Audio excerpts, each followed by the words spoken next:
Assalamualaikum warahmatullahi wabarakatuh. Welcome back to my channel. Sobat semua, di video kali ini kita akan membahas materi yang sering muncul di uji kompetensi keperawatan, baik yang di 3 keperawatan ataupun yang professioners. Namun sebelum itu kita saksikan intro berikut ini.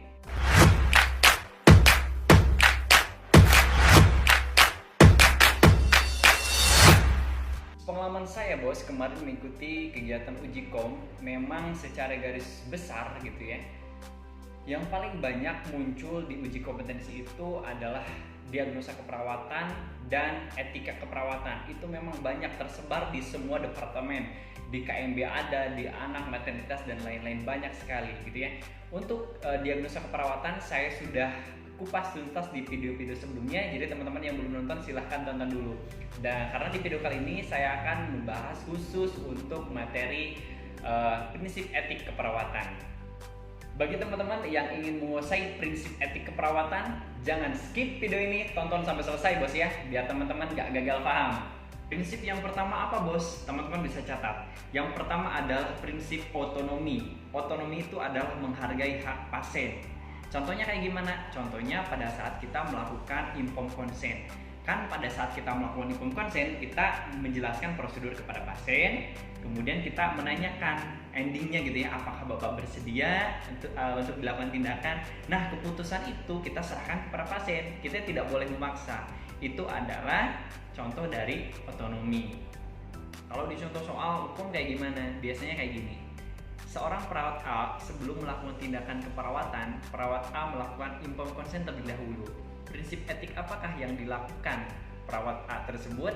Kayak gitu biasanya bos ya. Itu adalah contoh soal dari prinsip etik perawatan di poin otonomi. Oke, kita lanjutkan ke prinsip yang kedua, yaitu beneficence.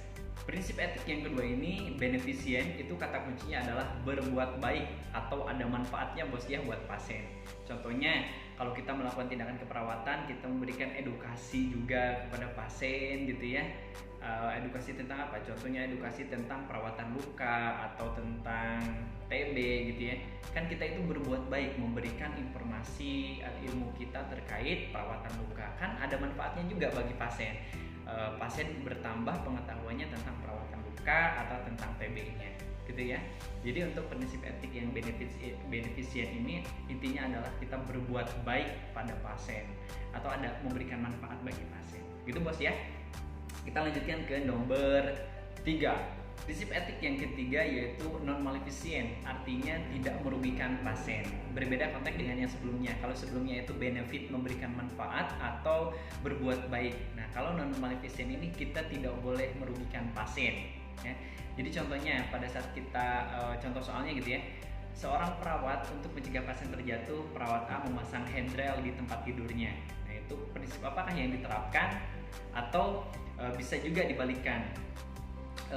Perawat A sudah mengetahui bahwa pasien itu memiliki resiko jatuh, tetapi perawat A tidak memasang handrail. Prinsip apakah yang dilanggar? Bisa juga kayak gitu. Tetapi kalau teman-teman paham konsepnya, insya Allah bisa menjawab soal mau kayak gimana pun juga gitu ya. Dan jadi intinya untuk yang non maleficent itu adalah tidak merugikan pasien. Paham ya? Kita lanjutkan ke prinsip berikutnya. Prinsip etik yang keempat yaitu veracity, artinya kejujuran. Jadi kita sebagai perawat bos dituntut untuk berkata jujur, memberikan informasi kepada pasien, keluarga atau masyarakat dengan sebenar-benarnya. Nah, kalau dalam konteks soal hukum biasanya soal veracity ini dibuat dalam bentuk dilema etik biasanya. Contohnya kayak gini. Anggota keluarga menanyakan kepada perawat terkait penyakit yang diderita oleh pasien. Tapi sebelumnya pasien meminta kepada perawat untuk tidak memberitahu tentang penyakitnya kepada siapapun. Kan di sisi lain perawat itu harus berkata jujur, tetapi di sisi lain juga perawat harus menjalankan prinsip etik menjaga kerahasiaan pasien. Ya kan, itu biasanya dilema etik. Nah, tetapi prinsipnya kalau teman-teman paham konsepnya, itu pasti teman-teman bisa menjawab soal mau dibuat dalam bentuk apapun juga ya, pasti paham. Oke, itu ya. Nah, kita lanjutkan ke prinsip yang berikutnya. Prinsip etik yang berikutnya yaitu fidelity atau menepati janji. Nah, kalau menepati janji ini biasanya muncul di soal jiwa, komunitas gitu ya. Nah, contohnya kayak gini. Seorang perawat itu melakukan kontrak waktu dengan pasien bahwasanya besok dia akan datang lagi jam 2 untuk melakukan tindakan aktivitas kelompok atau terapi aktivitas kelompok. Ternyata pada kenyataannya perawat datang jam 5 sore gitu ya. Prinsip apakah yang dilanggar oleh perawat tersebut? Biasanya kayak gitu. Jadi apa jawabannya? Jawabannya adalah melanggar prinsip fidelity. Dia tidak menepati janjinya untuk datang tepat waktu jam 12 itu. Gitu ya. Gampang lah kalau untuk fidelity. Kita lanjutkan prinsip berikutnya.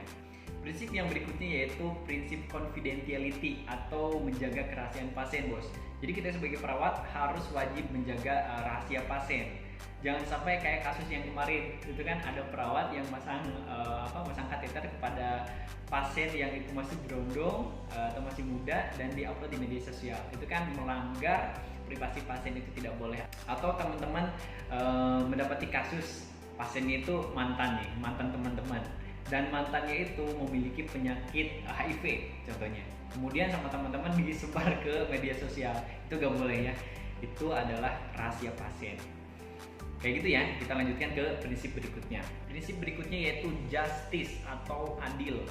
Jadi kita sebagai perawat juga harus berperilaku adil, gak boleh membeda-bedakan pasien. Contohnya kalau ada pasien yang datang ke kita atau pasien pada saat dirawat itu ada yang BPJS, ada yang umum gitu, ada yang kelas 1 dan lain sebagainya. Itu kita tidak boleh membeda-bedakan.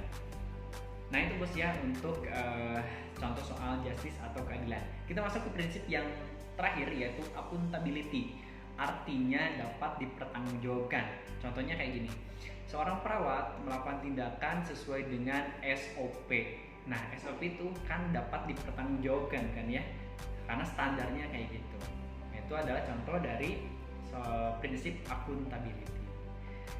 Oke, gitu saja bos. Kita tadi sudah bahas ke-8 prinsip etik keperawatan. Jangan sampai lupa, kalau bisa dicatat dan dicatat juga tadi kata kuncinya apa. Setiap prinsip etik pasti kan ada kata kuncinya. Nah, dan bagi teman-teman yang malas nyatet, silahkan tonton video ini berulang-ulang biar teman-teman paham. Ini sebenarnya kalau teman-teman cuma sekali biasanya paham, tapi besoknya lupa lagi. Dan jangan khawatir, untuk video berikutnya kita akan bahas langsung ke soalnya. Jadi stay tune di video saya berikutnya. Jangan lupa like, komen, dan subscribe. Terima kasih, salam sehat, wassalamualaikum warahmatullahi wabarakatuh.